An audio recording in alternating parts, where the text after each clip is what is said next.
What is going on, guys? Hello, hello. It has been quite a while, but it's good to see y'all again. Well, it's good for you to see me. Sure, why not? But yeah, happy to be here, guys. Happy to have some guests with me today. It's been a while. So Fan Art Friday has been on hiatus for reasons. If you missed it, my wife is in the middle of losing her job, and we're going through some stuff with that due to COVID. But I do plan to do a nice, big, long update on that end. But I'm still cranking away on Shadow Sentry. I'll show you a little sneak peek artwork since y'all are here. Here is some Vengeant for you to peep at real quick. So yeah, I'm working hard on that, getting as much done as I possibly can during this time. Because I haven't done it yet, I went ahead, I made a nice Fan Art Friday logo. Backwards F, making an A with another forwards F, Fan Art Friday. So there's the logo. That's the official logo. I got some cool holographic stickers just because I like stickers and make it official. But yeah, so today, without further ado, I've got two guests with me. We got Rick Piper from Cross Comics and Chris T, whose last name I don't want to butcher, so I'll let him do it. And let's bring them on. We're going to talk about their book today, Trolls Exposed. Here we go. What's up, guys? Welcome. Hello. Welcome. Thank you. Yeah. All right. So, Chris, tell us your last name so I don't have to butcher. So the last name officially is Tamulevich. Tamulevich. Okay. Yes. All right. I like and that. Really, I've had other relatives tell me different, but that's what I've used all my life. So, hey, cool deal. I'm just glad I got an easy last name to pronounce. Rick Pipper, right? Cool. Real quick, let me say hi to the guys in the chat. Leroy was first. What's up, Leroy? Jeff Potts, second. Hiawatha. What's up? Hiawatha. Hello, guys. And Pizza Rick. Never trust That's a Canadian. me. He says that a lot, or I think that refers to me, Pizza Rick. I've seen it in the chat before I got there, but maybe somebody was talking about me when he said Pizza Rick. So is this true? Can you never trust a Canadian, Rick? Is that true? I think you can trust some Canadians. One Canadian you cannot trust has the initials of JT. Yes. Last name Trudeau. Indeed. Yeah. Cool, guys. Unfortunately, he's the Prime Minister. Yes. That guy. The only thing nice about him is his hair. Other than that, forget it. Yeah, he is quite handsome. Yeah. Charismatic. All right, guys. So let's take a quick peek at Trolls Exposed. Oh, what did I do? Add to stream. There we go. Guys, You have a new book. Chris, you're the main mind behind this book. You want to tell us a little bit about it? Sure. It started with one story, and it just kind of blossomed. I got Rick volunteered to jump in, and I was like, thank God, because I love Rick. And then it just kind of grew. There are little 10-page stories that are interwoven into one large narrative. And I have, I think, 6 stories in it. Rick has one, and my wife has another one, which is being drawn by my daughter. And it's just a lot of fun. The more we got into trolls, the more we discovered there's a lot of mystery with trolls, like a lot of hearsay and contradictions, and being able to play with that in the stories has just been a blast. So how far down the rabbit hole of trolls did you go? Did you go to long past myths, or how did you go about looking into these stories and stuff? Well, we watched dozens and dozens of videos. We did some reading down at the local library, and then I just started taking some creative looks at things. It starts off really way back with the Great Flood and how the trolls were involved in the evil side of the world back then, and it builds up from there. Catching it after that, there's a huge jump in time because it goes straight to the 17th century, where humans are trying to hunt down trolls, and then we expand into how they're surviving today and what they're doing to manipulate mankind and stuff.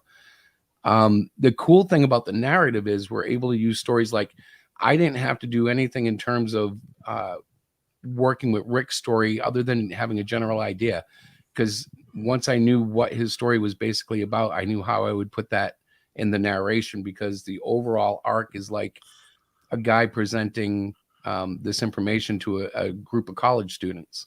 And part of the fun. Because looking at the website, I was like, okay, are these all like individual stories, all based on trolls? But you're telling me it's all interconnected somehow. They are all individual stories, but what we did was, because he's explaining it to college kids, he's able to go into each story and kind of bridge it over with a primary plot that's going to be resolved at the end of the book. Yeah, well, I think what Eric's saying, you created a narrator for the troll, not crypt keeper, like a crypt. Yes, I'm sorry. Yeah, that's Victor Violence. He's the presenter, and he does play the role of the troll keeper, but he's a bit more active than the puppet that we saw on HBO or in the comics. Even he literally, he wasn't real. What's that? He was a puppet? Well, he was really real, but he was. Yeah, that thing gave me nightmares as a kid, man. Yeah, I used to love that show, but yeah. So Victor is more active. He has several sequences where he's actually confronting trolls outside the like 8 stories that are in the book. Gotcha. Yeah, so we've got that, and then like on the side we have a Trolls Hall of Fame, which goes back to the Trojan horse and brings it up through time and looking at different examples of what trolling might have looked like centuries ago versus today. And we do cover some of today's. The political stuff, there's some political stuff in the Hall of Fame, but not a lot, because I didn't want to make it too preachy one way or the other. Sure. But it was a blast doing that too, because people started, there's the Hall of Fame bit of it. There you go. People started giving us ideas and suggestions, and it just started building off of that. And who's in this image here? Who's like the number one troll? I gotta know. Well, in my opinion, I obviously seem to have a big love for Jesse Smollett, but they're all quite awesome. My favorite though is the old lady with the Russian soldier giving the seed. I don't know if you heard about that, but there was an old lady who reportedly gave sunflower seeds to soldiers and told them put them in your pocket so they can grow when you get shot. I'm like, oh, but I thought that was a great troll. Like here she is just innocently handing out seeds and busting on people. I would go with Trump as the ultimate troll. He's pretty good at it, man. Yeah, he definitely knows how to play the crowd like a troll. He does. All right, do you guys mind if I play the video real quick? Because I think this video is catchy, man. I like it. That's fine by me. All right, here we go. Oh, that didn't work. Play.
Oh man, I'm not hearing a thing.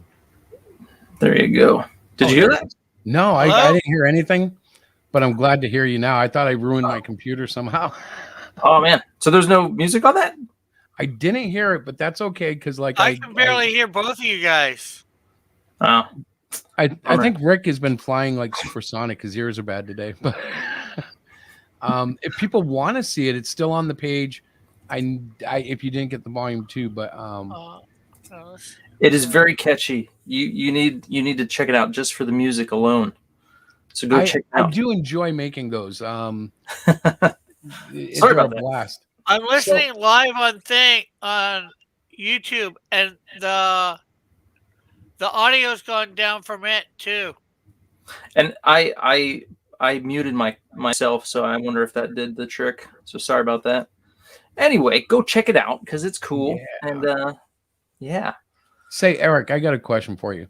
Go for it. I was listening to people talk about campaigns, and there I've tried to bake the text into the graphic. That probably needs to be a little bigger to be readable, right? Hello? In the graphic. You mean in the video? No, in the Chris, Trolls Exposed Greg Eric. graphic. Rick can't hear a thing. What's up, man? Well, I hear you. I hear you. Oh, yeah? I hear you too, Rick.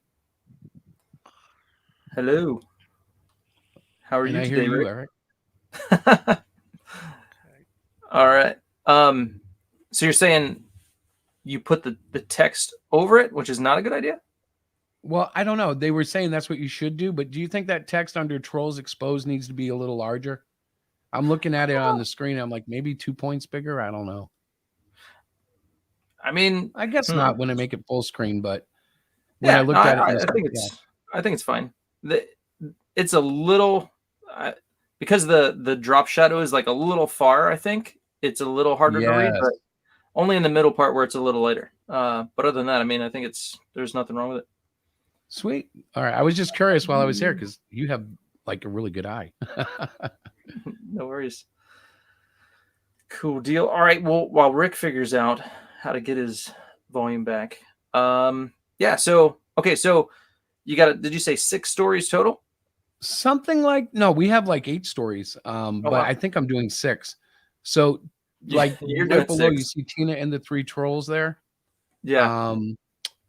That one's based on the cover art, which I had Chris Mad do. If you're familiar with his name or work, he's a fantastic cover artist. And I was very lucky to get him at the last minute, but he did the cover. I created a story around the cover. Cool. In this one, I'm trying to get like more of an anime feel, but it's not quite there. I'm not a manga artist, but it's very entertaining. Yeah, when I saw the artwork, I thought somebody else did that. So, you know. Well, you know how good artists, and I say this with all due respect to everybody, but good artists seem to be able to turn their style anytime they want to. And I'm still learning that. So I'm like, yeah, I want to try a different style. Cool. But it's a blast of a story. It's a take on Goldilocks and the 3 Bears. Now the ending has a completely different twist, but it starts off basically she finds a cave of where 3 trolls habitat, and yeah, it ensues from there. I don't know what I should say, so I'm kind of playing here. No worries. Rick is muted. I can't. Yes, he is. So I wonder if he's, I don't know, maybe he's trying to get a new microphone on or something. Maybe. All right. So this one is The Hunt. This is the one you mentioned. It's a little more, did you say 17th century? And yeah. And actually what happens is trolls generally travel underground in huge caverns. There was an earthquake, their cavern passage collapses, and the queen of the trolls, along with her son and like a royal guard, try to cross through part of Sweden and get snagged by troll mercenaries who were actually hired to go out and kill trolls because, you know, it was a problem there.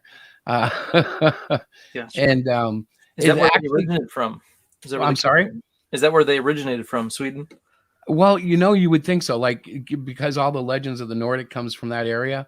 And I found I have a fascination with the Matterhorn, which is a mountain over there. And like, yeah, that plays so much into my vision of what trolls are and where they come from and all that fun stuff. This one is a big story because King Madma, which is the current king of the trolls, was a child then, and this explains why he hates humans more than your average troll. Basically, his mom gets slaughtered, so that kind of sets it off for a centuries long build to vengeance for him. Mm-hmm. Because of course trolls are long lived.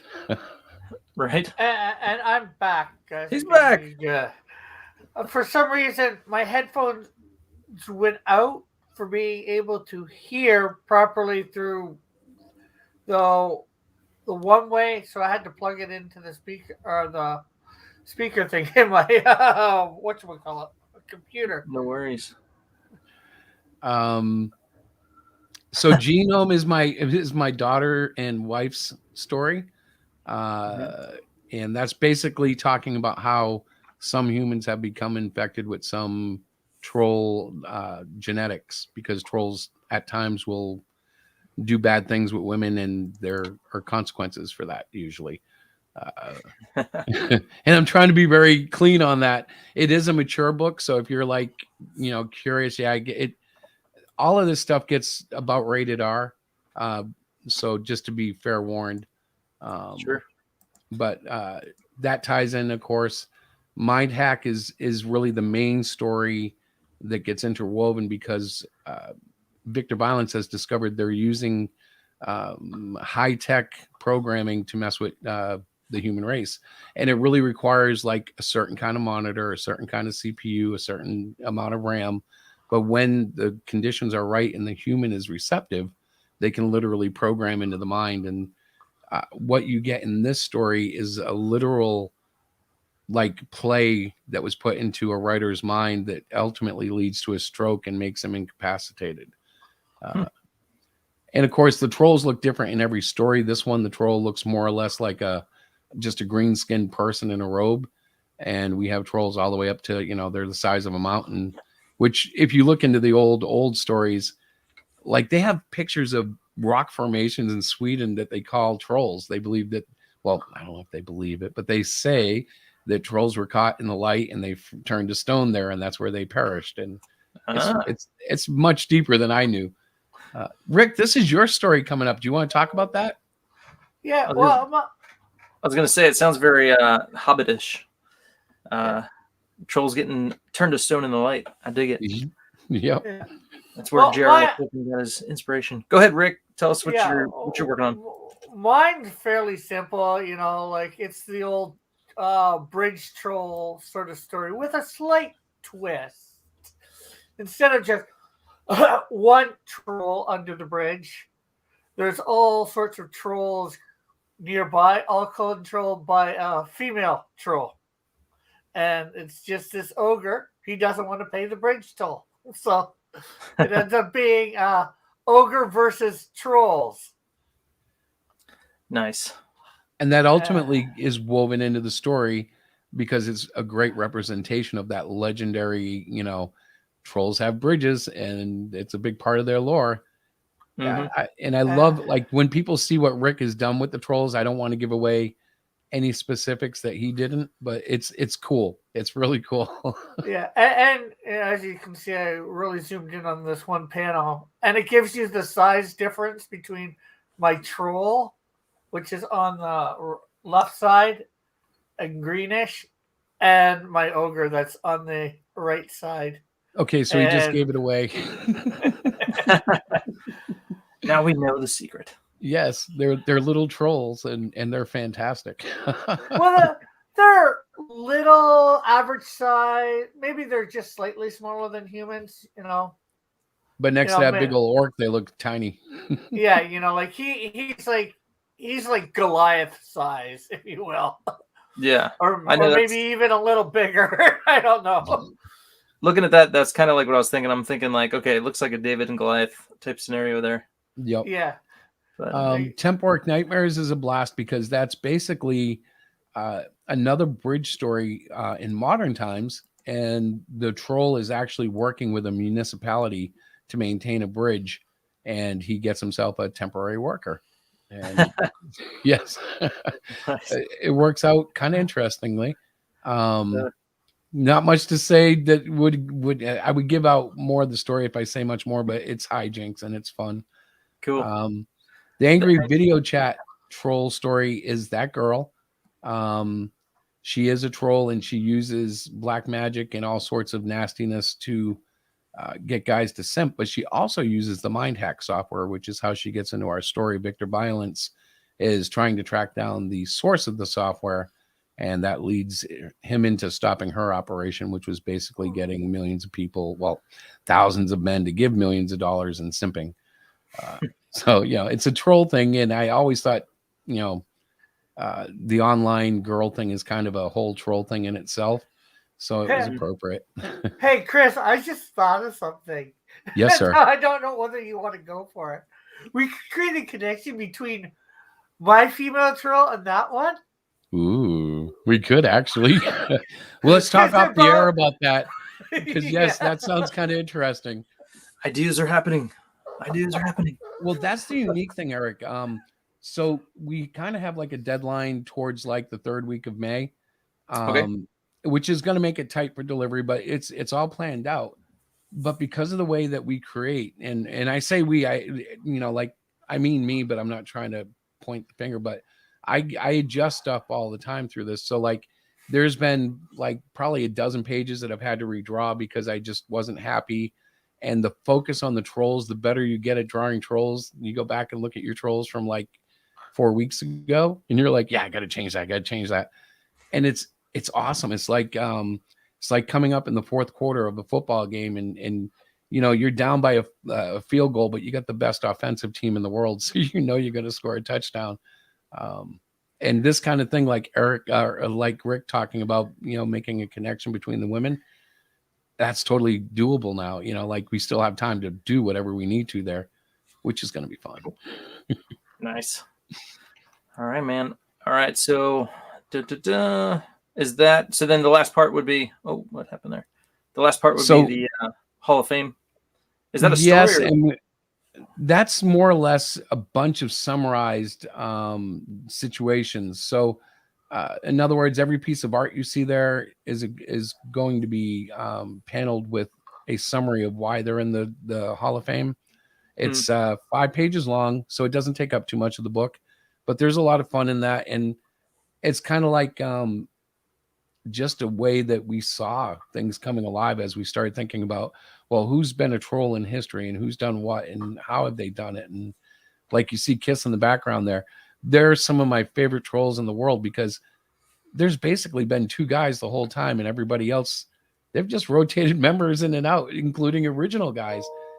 They get called clowns, but they're multimillionaires, like, how do you do that? Like, I thought that was amazing. So they made it into the Hall of Fame. Is this Goliath? No, that is actually, what's his name? It's the guy who ordered the building of the Trojan horse. Okay. I'm going to draw a blank, of course, because we're live. I don't remember. I want to say, I'm going to say Ulysses, but that's not the right name. I know it's not. I got it messed up in my head right now. I think it was his idea, maybe. That might have been, actually, It might have been his idea. Yeah. But so just to give you an idea of how I like to look at things and add a little spin, in our version of the Trojan horse story, it was a successful entry, but the town actually burnt down the horse, which is why there's very little evidence of it happening because, of course, they went and, retold the story where it was a victory, but in fact, I have it become a tragedy that was covered up like so often happens in politics today. Gotcha. So this is interesting here, that $500 stretch goal. That is our flexible total. And we did flexible, so everybody will get a book if they order it. But if you know who Jay Lipson is, this was exciting. He used to do art for Marvel, and he is in semi-retirement. I had met him at a convention, and I was like, yeah, I know you're down and out. Otherwise, I'd ask you to do the cover. He was like, well, maybe I can do a pinup. So he supplied the pinup. And, we'll have another 5 or 10 pages added in the end of art that is worthy of being printed like this. And this one here is also going to be, delivered as a print. to be honest, even if we don't make the flexible goal, I'll probably include it anyways because I love it. And I'm like, I want to get it out there. To me, it's really nice to have a piece from somebody retired or semi-retired, Yeah. That is a cool, creepy troll. Good job. Yeah. Mr. Lipson. And his art is just, it's like 80s old school. He used to work with Marvel back in the 80s. Mm-hmm. And I sat with him. You've done conventions, I'm sure, where you sit next to somebody for 3 days. Yeah. And like now I feel like we bonded for life. Sure. Been talking to him for years now. And he was like, yeah, sure, I'll do it. All right, cool. That's cool. Very nice. All right. So what else can we show? We've got this cool cover. So this is the Chris Madge cover. I'm very excited because that's actually new to the campaign. We had the pencils up there. The inks, he sent over a scan yesterday or maybe the day before, and the colors are coming this weekend. So like I'm eternally ecstatic. I'm like, yes. Coincidentally, I just saw this girl in here. I didn't see her the first time around. So that's cool. Well, she might not have been in there the first time. Oh no, she was. Oh, I didn't notice her either. Yeah. He's had her there. When I saw her there, that was when I got the idea for the story. And so I went to him and I said, look, I have this idea, just to make sure, because I knew he wouldn't care, but I'm like, do you mind if I make a story about it? He's like, oh, I can't wait to read it. So that's where that came from. Basically, it was all inspired from that cover. Cool. All right. Yeah. I forgot to tell you about the Happy Troll cakes. Oh. So you know about Hostess cakes, obviously, and they had their ads in these are takeoffs of it. And the Happy Troll Cake Company is actually part of a group of private companies that fund Victor Violence to go out and try to counter the troll things, which governments deny and towns ignore. But there's actually like a little network of cooperation. The cupcake things just advertise these cupcakes that are made with a very special troll recipe, which actually goes back to the hunt where they found the recipe on the person of the queen. And it stars various guest stars like Crime Buster from Rick's comic group is in there, Melvin from Velvet Comics, and Cyclopean. And I don't know if you're familiar with the internet celebrities, if you will, or personalities. Mr. Yanafui's in there, and Soy Rage is in there. All right. And those are just for fun. And if you haven't done one as a creator, I think everybody should do some Hostess cupcake ads, because there's nothing like trying to tell a whole story in one page. It's a blast. Yeah. I've seen like the Snickers ads they do that are they're not too old. But yeah, they used to do those a lot more in the old school comics. Yeah. And for me, I mean, I'm 53, so it's a bit of a flashback for me. It's like, yeah, I remember this. The t-shirts, I believe, are part of one of the tiers, and basically we're going to be offering any one of our prints as the t-shirt art. That's just a representation. And really it's up to the communication. Once somebody orders, when we talk to them and figure out what they want, and obviously they can decide once they see the PDF, because the PDF goes out the day that the campaign ends, and then the books follow, so they'll have an opportunity to preview the whole thing and pick something cool. Very cool. Awesome sauce. All right. And then real quick, we can go through the tiers if you like. And if you'd like, yeah, that's fine. We have the Mac Rogers Lightning Troll for $15. That's the PDF. And of course, as a creator, that's our favorite, because that brings in the highest margin. But truly, the book is $25. Right now, it's over 100 pages. I expect it to be about 112 by the time it's done. Okay. Ingrid's Choice. Yeah, that's what my wife names these. Tina and the Trolls. That one is the one with the t-shirt and the exclusive print, which I think is the one that's on the t-shirt. I really should know before getting on a show and saying that. But there is an exclusive print and a t-shirt involved in that tier, along with the book. The Village Pack is just what they call a retailer tier, and I put them in all my campaigns, but don't often sell them. Nevertheless, I'm not worried about it. The only other tier that mattered there was we have the Chris Mad art with a book. It's a little expensive, but it's because the money that we make on his tier is going right back to him. Okay. It's all the way at the bottom. Oh, the Lorenzo tier is 2 of each, which we do for Lorenzo, the sleeve stacking every time. I don't know if he'll buy it, and that's okay if he doesn't, but we always do a Lorenzo tier. But the Chris Mad one we're excited about because short of the $25 in the shipping, everything's going to go back to him. To me, that's the biggest part of working with another artist. I don't want to take advantage of their, having their original art and making more money on it. So we commissioned it, and then I told him, look, I'll sell it in the campaign if I can. Now, if I can't, he'll go ahead and sell it in a convention. He goes every week and he sells like hotcakes. But I was like, yeah, we can try this. Cool. All right, man. Yeah. You can breathe now, right? That works. Awesome. Rick, where you at, man? You all right? I'm ready. Yeah, I'm all right. All right. Awesome. Like I said, was more Chris's book, but since I'm on it, I do a little bit of the, hey, can we get on your show? Whatever. Sure.